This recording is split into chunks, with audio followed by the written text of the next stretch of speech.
আমাদের first question হচ্ছে একটা ডিআই এর উপরে, যে ডিআইটাতে কোনো একটা সিটির পপুলেশন বলেছে, তাতে কজন লোনের জন্য অ্যাপ্লাই করেছে, কতজন এলিজিবল হয়েছে, তার মধ্যে কতজন লোন পেয়েছে, সেই সম্পর্কে কিছু ডেটা দেওয়া রয়েছে।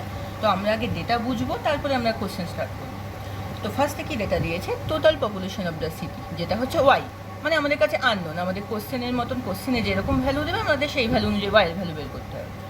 তারপরে ডেটা দিয়েছে হচ্ছে total pupil approached for loan equal to X. এটাও আমাদের কাছে আননোন, মানে কোনো সিটির পপুলেশন যদি ওয়াই হয়, তার মধ্যে সবাই তো আর লোনের জন্য অ্যাপ্রোচ করেনি, তার মধ্যে এক্স জন লোনের জন্য অ্যাপ্রোচ করেছে।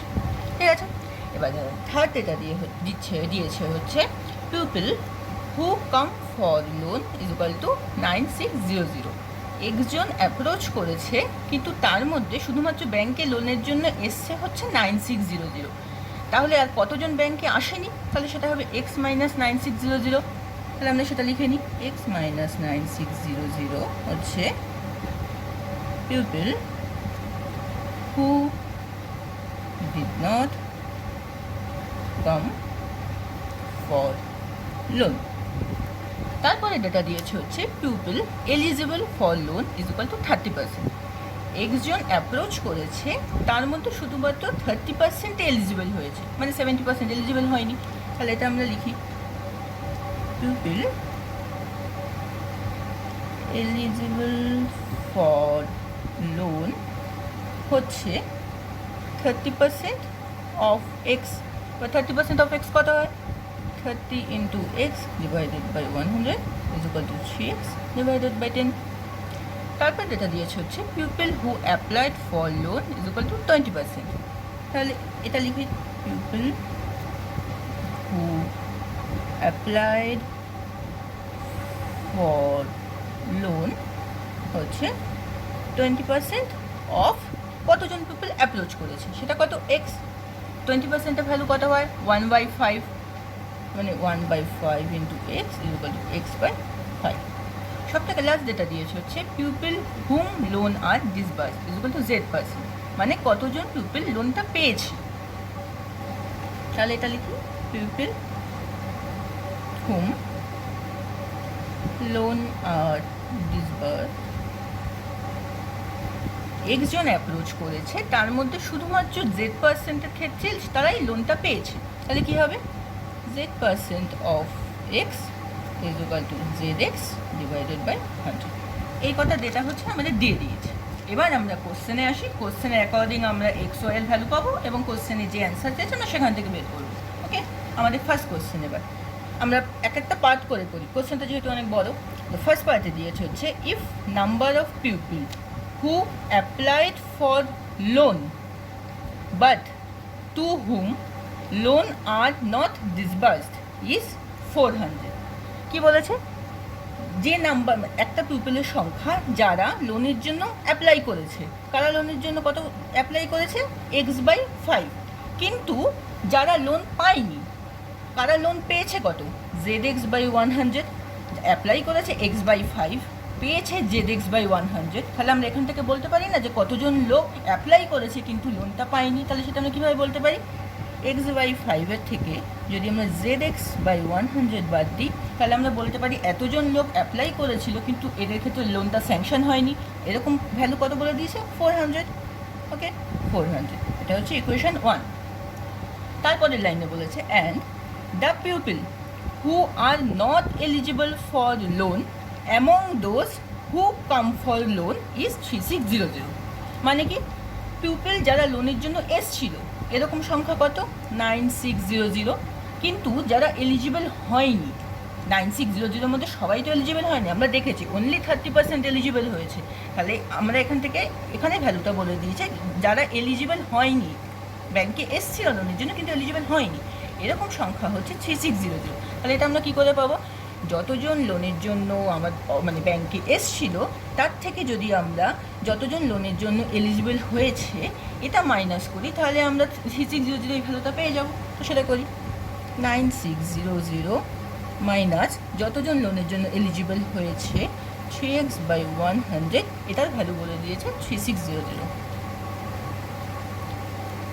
ইকুয়েশন ওয়ানে দুটো আননোন আর ইকুয়েশন টু একটা আননোন, তাহলে আমাদের ইকুয়েশন টু সলভ করে আগে একটা আননোনের ভ্যালু বের করতে হবে, সেটা ইকুয়েশন ওয়ানে বসাতে হবে। তাহলে আমরা এক্সের ভ্যালু এখান থেকে আগে সলভ করি ইকুয়েশন টু থেকে। তাহলে আমরা 3600 থেকে এ সাইডে নিয়ে আসছি আর 3x/100 থেকে ওই সাইডে নিয়ে যাচ্ছি।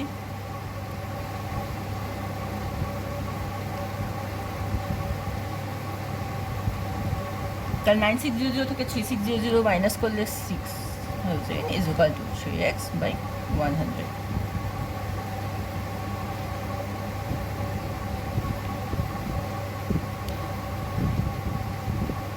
তাহলে এক্স এর ভ্যালু কত হচ্ছে 20,000।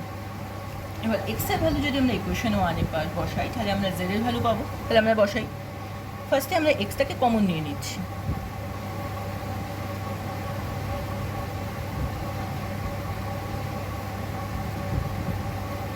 এবার এক্স এর ভ্যালু পুট করছি।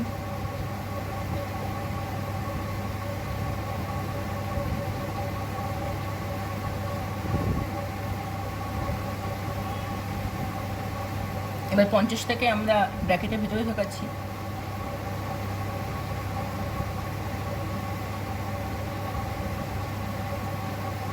তাহলে 50 ডিভাইডেড বাই 5 কত হয় 10 মাইনাস 50 ইন্টু z/100 কত হয় z/2 is equal two 1। 10 minus 1 is equal two z/2। তাহলে z এর ভ্যালু কত হয় 9 ইন্টু 2 18। এবার আমাদের কি চেয়েছে, then find the number of pupil to whom loan are disbursed, মানে কতজন পিউপিলের মধ্যে কতজন পিউপিল লোনটা পেয়েছে। তাহলে তার ভ্যালু কত zx ডিভাইডেড বাই 100। তাহলে আমাদের কী বের করতে হবে zx/100 এর ভ্যালু, জেড এর ভ্যালু জানি, এক্স এর ভ্যালু জানি আমরা। তাহলে zx/100 এর ভ্যালু হবে z18।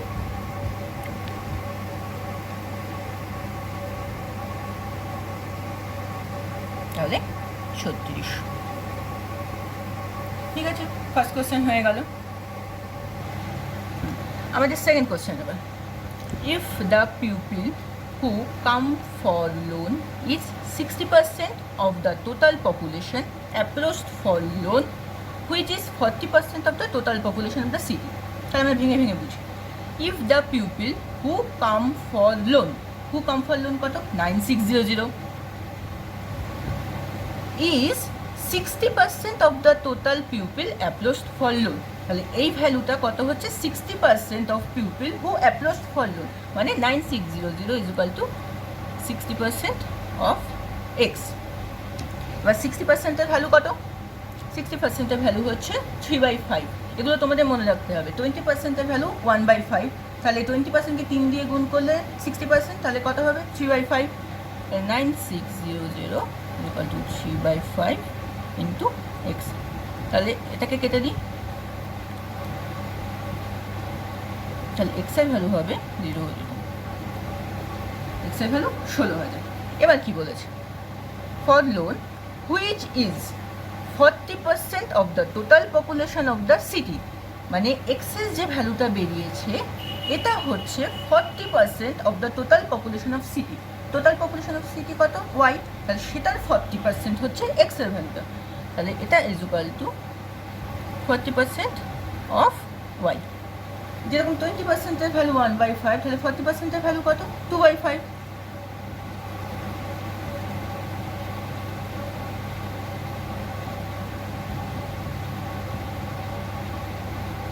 তাহলে ওয়াই এর ভ্যালু কত আসছে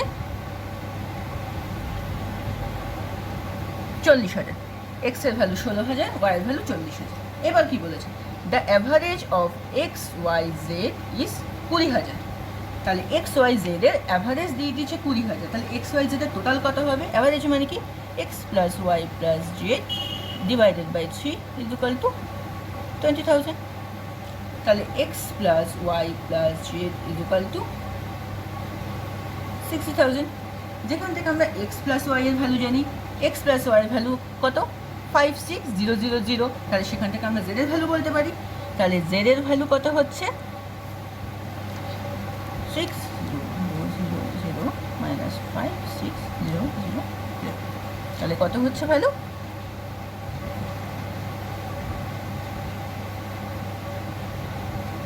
জেড এর ভ্যালু হচ্ছে 4000।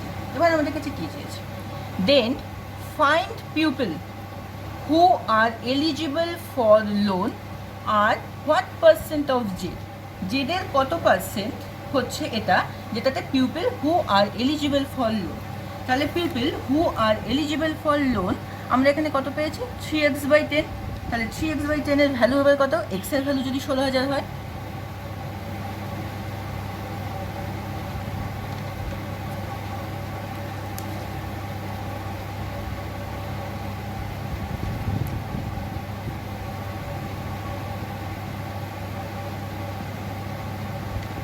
আটচল্লিশশো। তার মানে কি, এই 4800 4000-এর কত পার্সেন্ট, তাহলে আমি সেটা কী করে বের করবো, 4800 4000-এর কত পার্সেন্ট, পার্সেন্টের জন্য ইন্টু 100, তাহলে 4800 4000-এর কত পার্সেন্ট,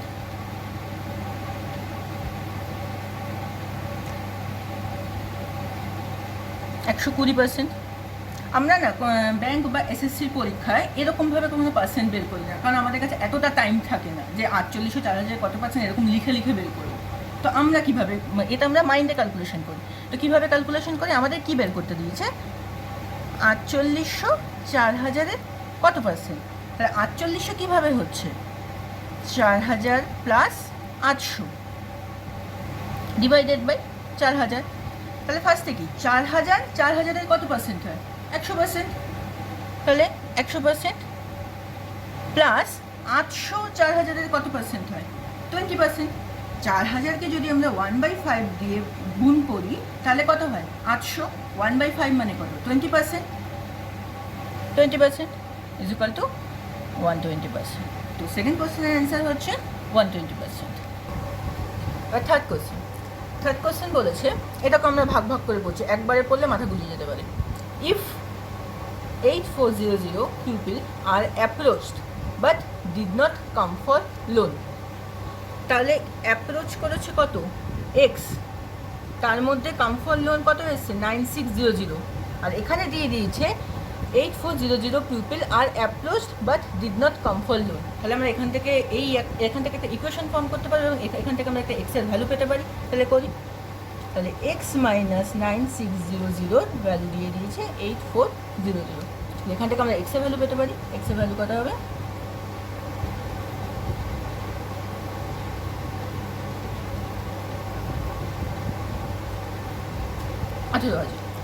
এবার কি বলেছে, দেন 30% of the total pupil, then 30% of the total population of the city will approach for loan। 30% of the total population of city মানে কত, 30% of y, কি বলছে, population of the city will approach for loan. তাহলে approach কতজন করেছে, x জন, এক্সের value কত দিয়ে দিয়েছে, 18,000। তাহলে এটার ভ্যালু কত, 18,000। তো এখান থেকে আমরা ওয়াই এর ভ্যালু পেতে পারি। ওয়াই এর ভ্যালু কত হবে,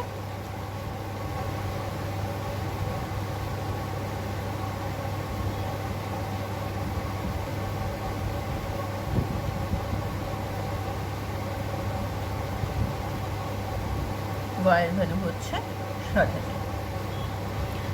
তারপরে বলেছে, then find what percent of the people who are eligible but not applied for loan. আমরা ফার্স্ট ডেটা থেকে কী পেয়েছি, people who are eligible for loan কত, 3x/10, আর কি বলেছে, আর people who are applied for loan কত, x/5। এবার যদি আমরা people who are eligible for লোনের থেকে যারা লোন অ্যাপ্লাই করেছে মাইনাস করি, তাহলে এরকম লোকের সংখ্যা আমরা পাবো যারা এলিজিবল ছিল কিন্তু অ্যাপ্লাই করেনি, ঠিক আছে।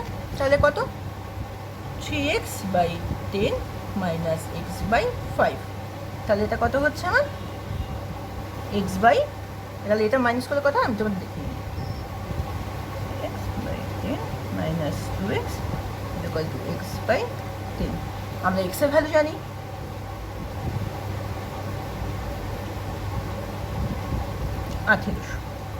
এবার কি বলেছে, এই 1800 কত percent total population of the সিটির, 1800 হচ্ছে কত পার্সেন্ট, তার মানে কত, 1800 ডিভাইডেড বাই 60,000 ইন্টু 100।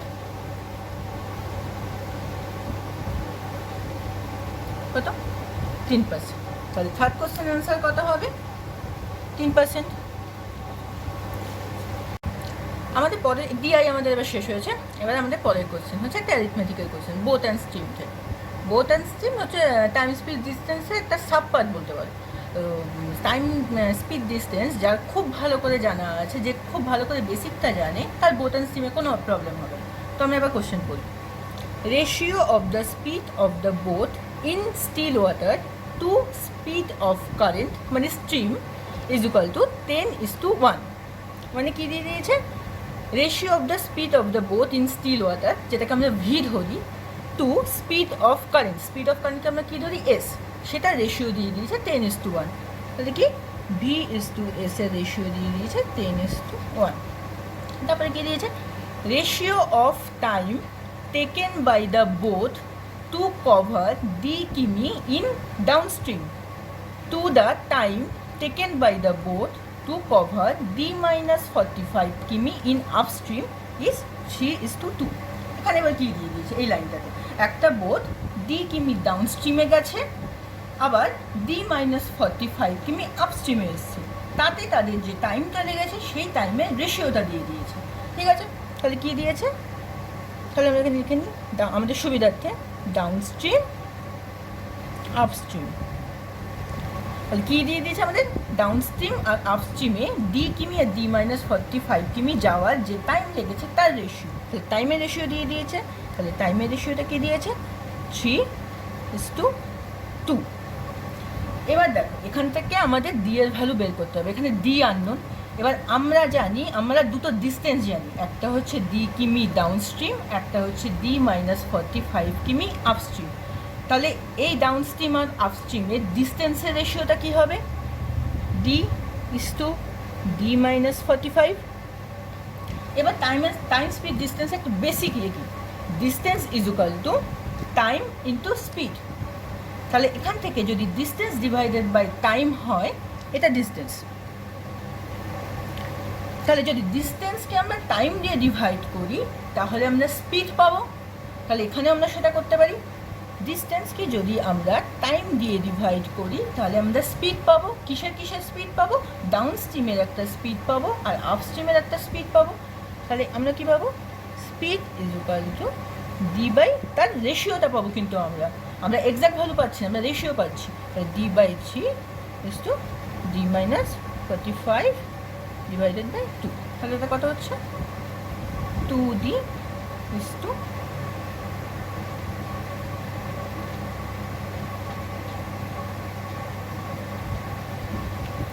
এবার আমরা এখানে আসি, এখানে কি দিয়ে দিয়েছে, speed of the boat in still water আর কারেন্টের যে স্পিড তার রেশিও। এবার আমরা কি জানি, ডাউনস্ট্রিম স্পিড কি হয়, ডি কি হয়, ডি এর ভ্যালু কি হয়, boat in still water plus speed of the current. আর আপস্ট্রিম স্পিড কি হয়, তাহলে boat in still water minus upstream speed. এখানে যেহেতু দুটো ডি একই হয়ে যাচ্ছে তাহলে আমি এটাকে d1 লিখছি ডাউনস্ট্রিম স্পিডকে তোমাদের বোঝার জন্য। হ্যাঁ, তাহলে এবার যদি আমরা d1 ডাউনস্ট্রিমের স্পিড ইজ টু আপস্ট্রিমের স্পিড বের করি, তাহলে এটা কত হবে, x plus y is to x minus y. এবার এক্স, আমি এখানে একটা ভুল করেছি, আমরা এক্সের ভ্যালু এখানে আমি একটা গড়বড় করেছি, মানে গড়বড় ঠিক না, আমরা speed of the boat in still ওয়াটারকে ভি দিয়েও লিখতে পারি বা এক্স দিয়েও লিখতে পারি। সিমিলারলি স্পিড অফ দ্য কারেন্টকে আমরা এস দিয়েও লিখতে পারি, আমরা ওয়াই দিয়েও লিখতে পারি, মানে যে যেটা দিয়ে লিখে অভ্যস্ত। আমি এখানে ভি দিয়েও লিখে ফেলেছি, এস দিয়ে লিখে, তো তোমাদের বুঝতে খুব অসুবিধা হবে। তো আমি এখানে লিখে দিচ্ছি, ভি মানেই হচ্ছে এক্স আর ওয়াই মানেই হচ্ছে এস। তো এটাকে আমি ভি দিয়ে তোমাদের লিখে দিচ্ছি, তাহলে তোমাদের বুঝতে সুবিধা হবে। তাহলে এটা মানে কি, V plus S is to V minus S. এবার দেখো এখানে আমরা ভি আর এস এর এক্সাক্ট ভ্যালু কিন্তু জানি না, আমরা রেশিওটা জানি। মানে ভি যদি 10 ইউনিট হয় তাহলে এস হচ্ছে 1 ইউনিট, আর এখানেও আমাদের রেশিও দরকার। তো এই জন্য আমরা এই ইউনিট যোগ করতে পারি, মানে ভি যদি 10 ইউনিট হয়, এস যদি 1 ইউনিট হয়, তাহলে ভি প্লাস এস কত হবে, 11 ইউনিট। আর ভি যদি 10 ইউনিট হয়, এস যদি 1 ইউনিট হয়, তাহলে ভি মাইনাস এস কত হবে? 9 ইউনিট। তাহলে এটার রেশিও কত হচ্ছে? 11:9। এটা হচ্ছে ডাউনস্ট্রিম স্পিড আর আপস্ট্রিম স্পিডের রেশিও পেয়েছি আমরা এখানে। আবার এখানেও দেখো আমরা এটাও কিন্তু ডাউনস্ট্রিম স্পিড আর আপস্ট্রিম স্পিডের রেশিও পেয়েছি। তাহলে দুটো রেশিও সমান হবে। তাহলে আমরা লিখি সেটা 2d divided by 3d minus 45 is equal to 11/9। এখান থেকে আমরা ইজিলি সলভ করে দিয়ে ভ্যালু বের করতে পারবো। তাহলে কত? 3 11 দিয়ে কোনো কিছুকে মাল্টিপ্লাই করার রুল তো তোমরা নিশ্চয়ই জানো, তাও আমি একবার এখানে দেখিয়ে দিচ্ছি। যেমন 45কে আমরা 11 দিয়ে মাল্টিপ্লাই করতে হবে। তাহলে আমরা কী করবো? ফার্স্টে 4, 5 লিখে নেবো, যে দুটো যেরকম সংখ্যা আছে। তারপরে 4 + 5 কত হয়? 9। তোমাদের 3টে সংখ্যা দিয়ে তাকে আমি দেখাই, তাহলে তোমাদের বুঝতে সুবিধা হবে। মনে করো 11কে মাল্টিপ্লাই করা আছে 1, 2, 3। এই সংখ্যাটাকে আমরা 11 দিয়ে মাল্টিপ্লাই করতে হবে। তাহলে কি একদম লাস্ট দুটো ডিজিট আমরা লিখে নেব। তাহলে এটা কত? 1, এটা কত? 3। এরপর কি? এবার একদম কোনার ডিজিটের সাথে তারপরের ডিজিটটা প্লাস হবে, মানে 3 + 2 কত? 5। তারপরে কত? তারপরে হচ্ছে আবার এই 2 এর সাথে 2 + 1 কত? 3। আর কোনো ডিজিট নেই, আর কোনো যোগের ঝামেলা নেই। তাহলে অ্যান্সার কত? এটা সবসময় মাথায় রাখবে। এটা হচ্ছে 11 দিয়ে মাল্টিপ্লাই করার জন্য, ঠিক আছে? তাহলে 11 দিয়ে 45কে মাল্টিপ্লাই করলে কত হয় আমরা এখানে পেলাম? -495। তাহলে 495 is equal two 11d minus 60। তাহলে d এর ভ্যালু কত হবে? 495 ডিভাইডেড বাই 5 মানে 99। 99টা আমি একবারে কী করে লিখলাম দেখো, এটার কত হচ্ছে? 495। যদি আমাদের এখানে 500 থাকতো, 500 ডিভাইডেড বাই 5 তার মানে কত হতো? 100 অ্যান্সার হতো। কিন্তু এখানে 500-এর থেকে 5 কম আছে, তাহলে 5/5 কত? 1। তাহলে 100 থেকে 1 মাইনাস হবে এই 99। আমাদের ব্যাংক বা এসএসসির জন্য এই জিনিসগুলো খুব দরকার, এই মাইন্ড ক্যালকুলেশনগুলো খুব দরকার। তাহলে এটার অ্যান্সার কত হবে? 99। এরপর হচ্ছে আমাদের সবার একটা ভয়ের কোশ্চেন, রিজনিংয়ের পাজল। পাজল করতে গেলে আমাদের মেইন যে জিনিসগুলো ফার্স্টে দেখতে হয়, প্রথম কথা হচ্ছে পাজলটা আমরা একবারই পড়বো, প্রত্যেকটা লাইন পড়বো, আর প্রত্যেকটা লাইন আমরা যাতে বুঝতে পারি সেই হিসাবে নোট করতে থাকবো, ডিটেলসে না, কিন্তু আমরা যাতে বুঝতে পারি সেই হিসাবে, নয়তো কোনো দিন প্রিলিমসের পাজল 2-2.5 মিনিটে সলভ হবে। সেকেন্ডটা হচ্ছে আমরা পাজলের মানে যখন আমরা নোট করবো পয়েন্টগুলো, সমস্ত লাইনগুলো একবার পড়ে, তো সেই সমস্ত নোট করা থেকে আমরা দেখব কোনখান থেকে শুরু করলে পাজলটা তাড়াতাড়ি সলভ হয়। এটা হচ্ছে আমাদের প্র্যাকটিস করতে করতে আসবে। পাজল হচ্ছে মেইন প্র্যাকটিস করার জিনিস, ঠিক আছে? এবার এই পাজলটা শুরু করি। এই পাজলটা কি বলেছে? আ square table is inscribed in another square table. মানে একটা স্কোয়ার টেবিলের মধ্যে আরেকটা স্কোয়ার টেবিল রয়েছে, মানে এরকম।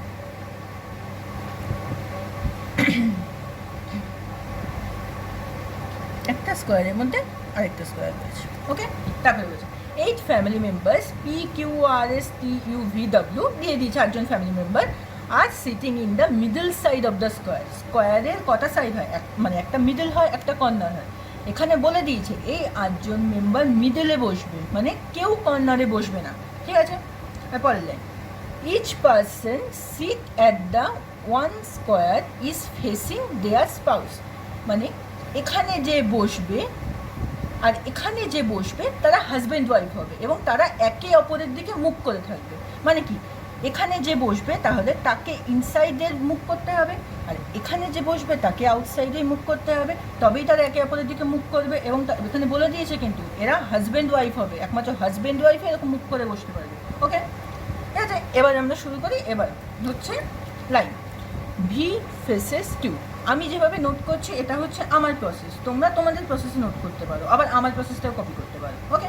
ভি ফেসেস কিউ মানে ভি কিউকে ফেস করছে, আবার কিউ ভিকে ফেস করছে। এটার মানে কি, ভি আর কিউ হাজব্যান্ড ওয়াইফ হবে, কারণ শুরুতেই বলে দিয়েছে যারা স্কোয়ারের এই মিডিলে একে অপরের দিকে মুখ করবে তারা হাজব্যান্ড ওয়াইফ হবে, ঠিক আছে? আমি এটাকে নোট করছি এরকমভাবে, ভি ফেসেস কিউ মানে ভি ও কিউকে ফেস করছে, কিউও ভিকে ফেস করছে, ওকে? তবে কি বলেছে, only one person sits between V and husband of R. মানে ভি আর হাজব্যান্ড অফ আর, আগে আমরা হাজব্যান্ড অফ আর আমরা জানি না কে, অতএব এটাকে আমরা আলাদা করে নোট করে নেব। মনে করি তার মানে আর হচ্ছে ফিমেল, আর এর সাথে তাহলে বিয়ে হয়েছে আর এর হাজব্যান্ডের। এবার আর এর হাজব্যান্ড আমরা জানি না, তাকে আমরা এক ধরে নিচ্ছি, আর এর হাজব্যান্ড এক। ওকে, তাহলে কি বলেছে, only 1% sit between V and the husband of R, মানে ভি আর হাজব্যান্ড অফ আর এর মাঝে অনলি 1% বসে আছে, মানে একটা ডট মানে একজন বসে আছে। ওকে, এবার কি বলেছে, W faces the one who is an immediate neighbor of R, মানে আর এর যে ইমিডিয়েট নেইবার হবে সে ডাব্লিউকে ফেস করছে, মানে আর এর ইমিডিয়েট নেইবার আর এর এপাশেও বসতে পারে আর এর এপাশেও বসতে পারে। তাহলে এ পাশে যে বসবে সে হয় ডাব্লিউকে ফেস করবে, নয়তো এ পাশে যে বসবে সে ডাব্লিউকে ফেস করবে, যে কোনো একটা হবে। ওকে, তারপরে কি বলছে, P is an immediate neighbor of neither R nor W, মানে P এর পাশে কখনো আরও বসবে না, P এর পাশে কখনো W বসবে না। আবার এরমভাবে বলতে পারি, R এর পাশে P বসবে না, W এর পাশে P বসবে না। তাহলে এটাকে কীভাবে নোট করব, P এর পাশে R বসবে না কোনো দিনই, আর W এর পাশে P কোনো দিনই বসবে না। এবার কি বলছে, W does not face T, W টিকে ফেস করছে না, মানে আমরা আগে ফেসের সাইনটা এঁকে নেবো, ডাব্লিউ টিকে ফেস করছে করে এখানে কেটে দেবো, এটা মানে হচ্ছে ডাব্লিউ টিকে ফেস করছে না। তারপরে কি বলেছে, P sits immediate left of S, S এর ইমিডিয়েট লেফটে পি বসছে, তাহলে এস যদি এখানে বসে এস এর ইমিডিয়েট লেফট এদিকে হবে, তাহলে এস এর ইমিডিয়েট লেফট এভাবে সাইন দেবো আমরা, এস এর ইমিডিয়েট পাশেই পি বসবে। ওকে, হু ফেসেস ইনসাইড, এই হুটা কার জন্য ইউজ হচ্ছে, এস এর জন্য ইউজ হচ্ছে, মানে এস ইনসাইড ফেস করছে, এখানে আমরা লিখে দিলাম ইনসাইড এস। এবার এই পাজলটা আমাদের স্টার্টিং পয়েন্ট কী হবে, আমরা কি থেকে শুরু করলে পাজলটা তাড়াতাড়ি হবে এটা বলো তো। এই পাজলের স্টার্টিং পয়েন্ট হচ্ছে এস ইনসাইড ফেস করছে, আমরা কি জানি বাইরের সার্কেলে যারা ফেস করছে তাদের ইনসাইড ফেস করতে হবে, আর ভিতরের সার্কেলে যারা ফেস করছে তাদের আউটসাইড ফেস করতে হবে, তবেই তারা একে অপরের দিকে মুভ করবে, শুরুতেই বলে দিয়েছে এটা। ঠিক আছে, তাহলে এটা স্টার্টিং পয়েন্ট কোনটা, এস ইনসাইড ফেস করছে। এবার এসকে আমরা বাইরের সার্কেল বাইরের স্কোয়ারে যেখানে খুশি বসাতে পারি, তো এসকে আমরা ধরে নিচ্ছি এস এখানে বসছে, তাহলে এস এর একদম লেফটে পি বসছে, তাহলে এস এর লেফট কোন দিকে, এস যদি ভেতরের দিকে মুভ করে এস এর লেফট হচ্ছে এদিকে, তাহলে এখানে পি বসছে। এবার আমাদের এই কন্ডিশনটা হয়ে গেল। এবার পরের কন্ডিশনটা কী করতে, আমরা কী করতে পারি, পরের কন্ডিশন কী আছে, এস পি এর সাথে আমি কী রিলেটেড করতে পারি, এখানে দুটো কন্ডিশন আছে, পি এর পাশে আর বসবে না, পি এর পাশে ডাব্লিউ বসবে না। পি এর এ সাইডে তো এস বসে আছে, তার মানে এ সাইডের কোনো ইয়েই নেই, তাহলে পি এর এই সাইডটা বাকি আছে, তাহলে এখানে আরও বসবে না, এখানে ডাব্লিউও বসবে না, হয়ে গেল। তাহলে আমাদের এই কন্ডিশনটাও হয়ে গেল।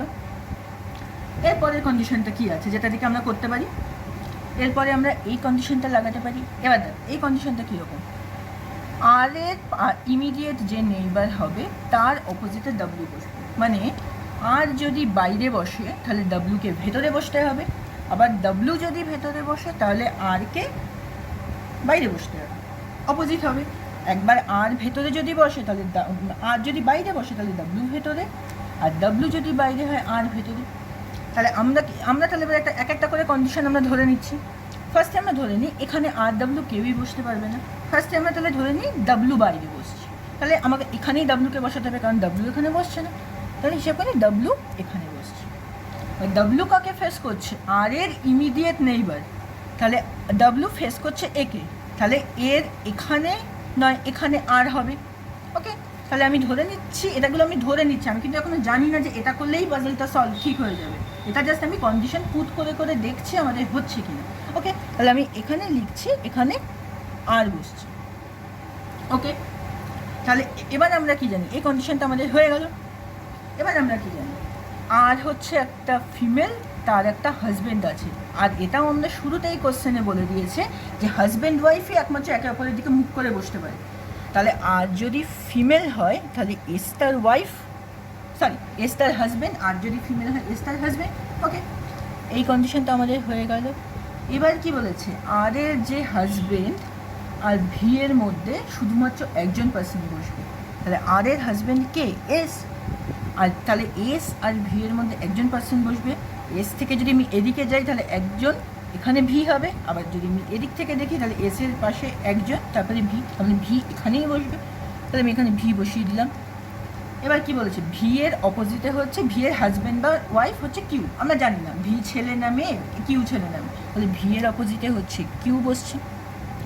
এই কন্ডিশনটা হয়ে গেল, এই কন্ডিশনটা হয়ে গেল। তাহলে আমাদের কোন কন্ডিশনটা বাকি আছে, ডাব্লুর অপোজিটে টি বসবে না। ডাব্লুর অপোজিটে যদি টি না বসে তাহলে পি এর অপোজিটে টি বসবে, একটাই আর জায়গা খালি আছে আমাদের ভেতরে, তাহলে পি এর অপোজিটে টি বসলো। তাহলে আমাদের কজন হয়ে গেল, 7জন পার্সন বসে গেছে, আরেকজন পার্সন হবে যে ডাব্লিউ অপোজিটে বসবে এবং সে ডাব্লিউ হাজব্যান্ড বা ওয়াইফ যা খুশি হবে। তাহলে আমাদের কী কী হয়ে গেল, পি, কিউ, আর, এস, টি, ভি, ডাব্লিউ, তাহলে ইউ হয়নি, তাহলে এখানে ইউ বসলো। তাহলে আমাদের কি পাজলটা সলভ হয়ে গেল। এবার তো তোমরা ভাবতেই পারো ম্যাম মনে হয় বাড়ি থেকে পাজলটা সলভ করে এসছে, তাই হয়ে গেল, একটা কন্ডিশন বসালে তাই হয়ে গেল। আমাদের সবসময় পাজলে, আমি তোমাদের এটা লিখে লিখে দেখাচ্ছি, আমি আরও একটা কন্ডিশন নিয়ে করে দেখাচ্ছি সেটা কী করে ভুল হচ্ছে, কিন্তু আমাদের পরীক্ষার সময় প্রিলিমসের পাজল যদি আমরা 2 থেকে 2.5 মিনিটে সলভ করতে চাই, কোনো দিন আমাদের লিখে লিখে করতে হয় না, আমাদের ফিঙ্গারের মাধ্যমে রেখে রেখে এরকমভাবে আমাদের দেখে দেখে করতে হয়। আমি তোমাদের পাশে একটা করে দেখাচ্ছি। ফার্স্টে সার্কেল, সরি স্কোয়ার, বারবার সার্কেল বলে ফেলছি।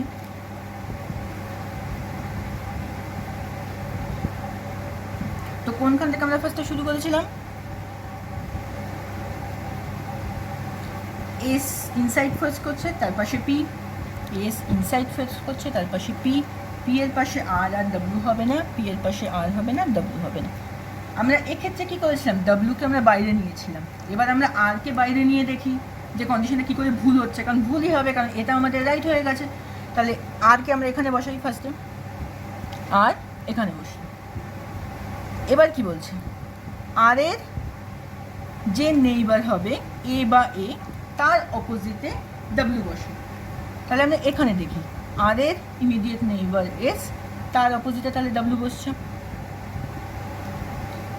ওকে, এবার কি, এবার বলছে আর হচ্ছে একজন ফিমেল, তার অপোজিটে তার হাজব্যান্ড বসছে যে হচ্ছে 1।